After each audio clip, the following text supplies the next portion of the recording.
দেখছেন নিউজ এ বাংলা। কারো পক্ষপাতিত্ব নয়, জনগণের স্বার্থে নিরপেক্ষ খবর করতে আমরা আছি আর থাকবো। পশ্চিম খিলকাপুর উন্নয়ন মহিলা সংঘ বহুমুখী প্রাথমিক সমবায় সমিতি লিমিটেডের উদ্যোগে আজ উত্তর চব্বিশ পরগনা জেলার বারাসাত ১ নম্বর ব্লকের পশ্চিম খিলকাপুর গ্রাম পঞ্চায়েতের অন্তর্গত ময়নাহাটে দুপুর 2টো নাগাদ সরকারিভাবে অনুমোদিত ন্যায্য মূল্য আলু বিক্রয় ক্যাম্প করা হয়।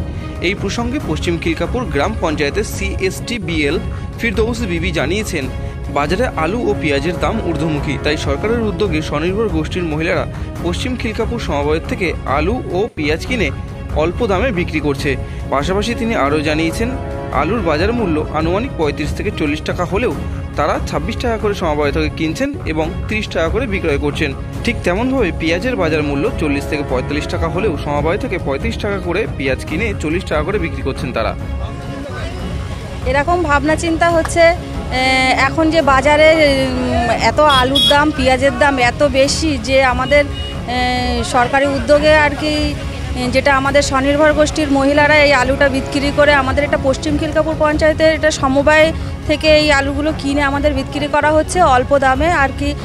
26 টাকা করে কেজি আর 30 টাকা করে আমাদের বিক্রি করতে হচ্ছে বা আমরা বিক্রি করছি। হ্যাঁ, বাজার মূল্য এখন 35 টাকা 40 টাকা, যে যেখানে যেমন বিক্রি করতে পারছে সেরকম বিক্রি হচ্ছে। পেঁয়াজ এরকম 40-45, কিন্তু এখানে আমরা 35 টাকা পেঁয়াজ কিনে আমরা 40 টাকা করে আমরা পেঁয়াজ বিক্রি করছি। আর 26 টাকা কিনে এখানে আজকে 4 বস্তা আলু আর 1 বস্তা পেঁয়াজ নিয়ে আসা হয়েছে। তা মোটামুটি ভালোই বিক্রি হচ্ছে, অনেকে নিচ্ছে। এক একজন এখানে 2 কেজি করে দেওয়া হচ্ছে। পেঁয়াজ 1 কেজি আর আলু 2 কেজি।